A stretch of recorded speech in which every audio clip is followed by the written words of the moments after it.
A scream tore through the night inside Angola prison. It wasn't a kind of scream that faded away. It stayed, echoing to the long, iron corridors like a trapped soul begging for mercy. Guards came running, flashlights cutting through the darkness of cell block C. The air smelled of sweat, rust, and blood. When they reached cell 21, they froze. Inside lay 2 inmates, one barely breathing, the other motionless on the floor. The walls were smeared with streaks of red, and a broken broom handle lay splintered nearby. The still man's eyes were wide open, staring at the cracked ceiling. His name was Raymond Razor Jones, serving life for murder. The man above him, trembling and gasping for air, was called Little Sam, a quiet inmate known for keeping to himself. No one could explain how the fight began, or why Razor's body looked like it had been attacked, not by one man, but by something far more brutal. That night, the silence that followed was heavier than any lockdown. Angola prison, the largest maximum security jail in the United States, had seen violence before, but this was different. It wasn't just another killing. It felt like the prison itself was alive, feeding on pain, punishing anyone who crossed its dark history. And that was only the beginning. Angola prison sits deep in Louisiana's rural heart. 18,000 acres of farmland surrounded by razor wire and swamp. Once a slave plantation, it kept its name even after the Civil War. Many of the inmates were descendants of those same enslaved people forced to work the same land generations later. Locals called it the farm. Inmates called it hell on earth. From above, the place looks peaceful. Fields of sugarcane, distant watchtowers, even a rodeo arena. But behind those fences, the truth is far from peaceful. Every prisoner inside Angola is serving life, or waiting to die. There are no short sentences here. Once you enter Angola, you're not coming out. The guards live on prison grounds with their families, like a town of their own. Kids play near the fences. Wives shop at the small store, and inside the walls, men fight just to stay alive another day. The lines between free and trapped blur quickly here. Even the guards start to feel the weight of the place. One of those guards, Officer Henry Blake, had been working at Angola for 20 years. He had seen everything, from riots to executions. But the death of Razor Jones hit differently. The man had been trouble, sure, but something about the scene didn't add up. Razor's cell looked torn apart, like a hurricane had passed through it. No camera caught the moment it happened, and the surviving inmate refused to speak. "It wasn't me," he whispered over and over. "It was the dark man." No one believed him. But over the next few weeks, strange things began to happen. Inmates claimed to hear footsteps in the hall after lights out. One swore he saw a shadow standing over his bunk. Another said the voices of old prisoners echoed to the fields at night. Guards brushed it off as fear and stress, but fear spreads fast inside concrete walls. Death row was the worst. The hallway leading to the execution chamber was called the last mile. Men waited there, day after day, knowing exactly when their time would come. Some went quietly, others didn't. Officer Blake often walked that corridor alone during his night shift. He said he did it to remind himself what real fear looks like. But deep down, he knew Angola wasn't just haunted by death. It was built on it. One night, he paused outside cell D13. The man inside, Charles Red Jackson, had been on death row for years. Convicted of killing 2 men in a robbery gone wrong, Red never denied it. But tonight, he was quiet. Too quiet. "Jackson, you awake?" Blake asked. No answer. He opened a slot in the cell door and shined his flashlight inside. Red sat on his cot, staring at the wall, whispering something Blake couldn't hear.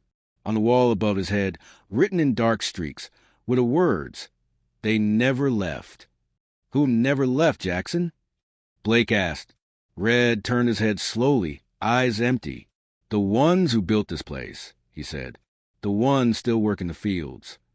The officer stepped back, uneasy. He reported it.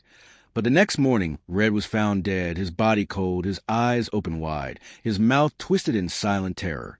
No one could explain it. There were no marks on him. Just the same words on the wall, freshly written again in what looked like blood. They never left. Rumors spread fast. Inmates stopped sleeping. Even the toughest lifers began asking to be moved out of D Block. But the warden wasn't having it.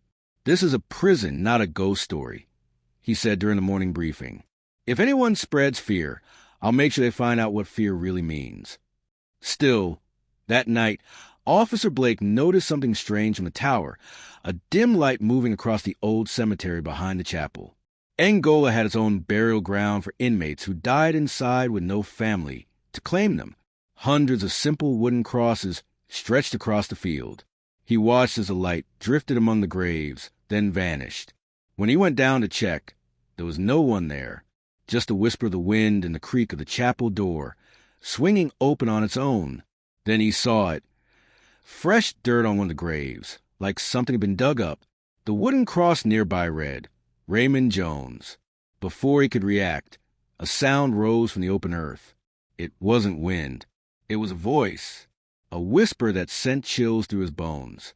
"Officer Blake, you know what they did?" He froze.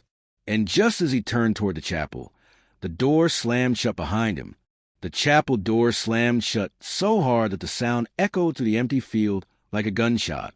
Officer Henry Blake froze where he stood, his flashlight beam trembling against the wooden planks.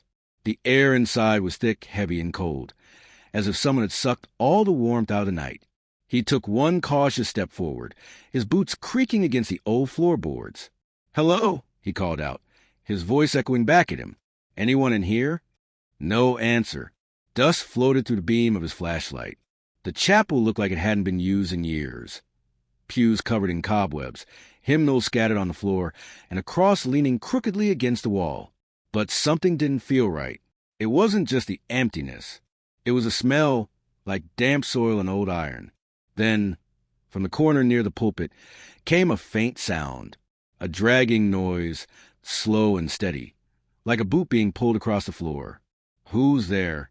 Blake barked, flashlight jerking toward the sound. The beam caught a glimpse of movement, a shadow shifting just behind the altar. He stepped closer, pulse racing. When he reached the front of the chapel, the light fell on something that made his stomach twist, muddy footprints leading straight down the center aisle and stopping right at his feet. The prints were fresh, wet, dark, and real. But there was no one there. He turned sharply, scanning the pews, his breath growing louder in the silence. That's when he noticed something else. Every Bible on the pews was open to the same page. Exodus 21, verse 24. "Eye for eye, tooth for tooth, hand for hand," he whispered. Suddenly, the chapel's lights flickered to life. Dim, yellow bulbs buzzing weakly overhead. A gust of cold wind swept through, knocking over a hymnal. Blake spun around, heart pounding. On the wall behind him, something had been scratched into the wood, deep and uneven, as if by fingernails. The farm never forgets. His breath hitched. He turned and ran out of the chapel, bursting into the cold night air. His flashlight flickered, then died. For a few seconds, the world was pitch black except for the faint glow from the watchtower in the distance. When he finally reached the security gate, 2 other guards were waiting. "You look like you've seen a ghost," one of them joked. But Blake didn't answer. He just stared back toward the chapel. "I think," he said quietly, "we're not alone out here." The next morning, word spread fast about the strange night at the chapel. Angola's inmates always had stories, ghost tales, curses, and rumors that the land itself was haunted. But now even the guards were whispering. Some swore the prison was cursed for being built on slave land. Others said the dead prisoners buried there never rested easy. But the warden didn't want to hear any of it. "You start believing in nonsense," he said, "and this place will eat you alive." Still, something was happening inside Angola. In cell block C, Little Sam, the inmate who survived Razor's attack, hadn't spoken a word since that night. He sat on his bunk, eyes fixed on the wall, whispering to himself. When a nurse came by to check on him, he muttered the same thing over and over. "He's coming back. Razor ain't done yet." By midday, the heat was unbearable. Angola's walls trapped the air like an oven. Sweat dripped from every man inside. The smell of iron and bleach mixed with the scent of old wood and fear. Officer Blake tried to focus on his paperwork, but his thoughts kept drifting back to that chapel, to the footprints, to the writing, to the whisper from a grave. He decided to check the security footage again, hoping maybe something had been caught on camera. The video showed nothing unusual, just static, then a brief flicker of light around the cemetery. No one appeared. But when Blake paused the footage at 2:47 a.m., his hand froze. In one single frame, near the edge of the chapel, there was a faint silhouette, a figure standing just beyond the fence, tall and still, facing the camera. And then, gone. He zoomed in, but the image blurred. Still, he could make out one thing. The figure's face was pale, almost gray, and its eyes seemed to glow faintly even to the grainy footage. Blake printed the frame and tucked it into his logbook. He wasn't sure what it meant, but something deep inside told him that Razor Jones's death wasn't just another inmate fight. It was the beginning of something far darker. That night, a storm rolled over Angola. Lightning cracked across the sky, shaking the watchtowers. The rain came hard, pounding against the cell windows. Inside the prison, lights flickered and the power went out. In the pitch-black hall of Cell Block C, voices rose in panic. Guards shouted orders, flashlights swinging wildly. Blake ran toward the noise, his boots splashing through puddles. When he reached the corridor, he saw that one cell door, Cell 21, was wide open. No one had unlocked it. He stepped closer, shining his light inside. The bunk was empty. The walls, which had been scrubbed clean days ago, now had new writing. Deep, dark letters etched into the concrete. He walks again. And then, from the far end of the hallway, came a scream. A single, blood-chilling scream that cut through the roar of the storm. Officer Blake froze for a heartbeat, then ran toward it. Officer Blake ran through the dark corridor, his boots slamming against wet concrete as the storm raged outside. Flashlights darted through the shadows as guards shouted over the thunder. Somewhere ahead, someone screamed again, high-panicked and human. He reached the end of Cell Block C, panting. The air was cold, heavy, almost metallic. Then his light caught something on the floor. A guard's radio, broken and crackling faint static. He crouched, picked it up, and saw that the hallway beyond was empty, except for one cell door swinging slowly back and forth. Cell 21. He raised his flashlight, stepping closer. The light flickered as if something unseen moved through the beam. "This is Officer Blake," he said into his radio, but the only response was that same whispering static. When he reached the doorway, his stomach dropped. The cell was still empty, but the writing on the wall had changed again. Fresh, wet letters now read, "The field is open." A sharp sound came from behind him, a shuffle of feet, low and deliberate. He spun, light cutting across the corridor. For a brief moment, he saw someone standing at the far end, a man in a tattered inmate uniform, drenched, head tilted slightly as if studying him. Blake's throat tightened. "Jones!" The figure didn't move. The lightning outside flashed again, and the hall filled with blinding white light. When it faded, the man was gone. But the sound of footsteps remained. They echoed behind him, above him, around him, as though the very walls carried a noise. Every light in the hall flickered wildly. Alarms began to scream, and the building itself seemed to shake. Blake turned and ran, pushing through the heavy metal doors, out into the storm. He didn't stop until he reached the field behind the chapel, the same graveyard where Razor Jones had been buried. The rain had turned the soil into thick mud. His flashlight scanned the crosses one by one, until it stopped. The grave marked Raymond Jones was open again. Water poured into the pit, filling it slowly. Blake took one shaky step forward. His light caught movement inside, just a flicker, but enough to freeze him in place. A hand, pale and trembling, reached up from mud, and then it vanished.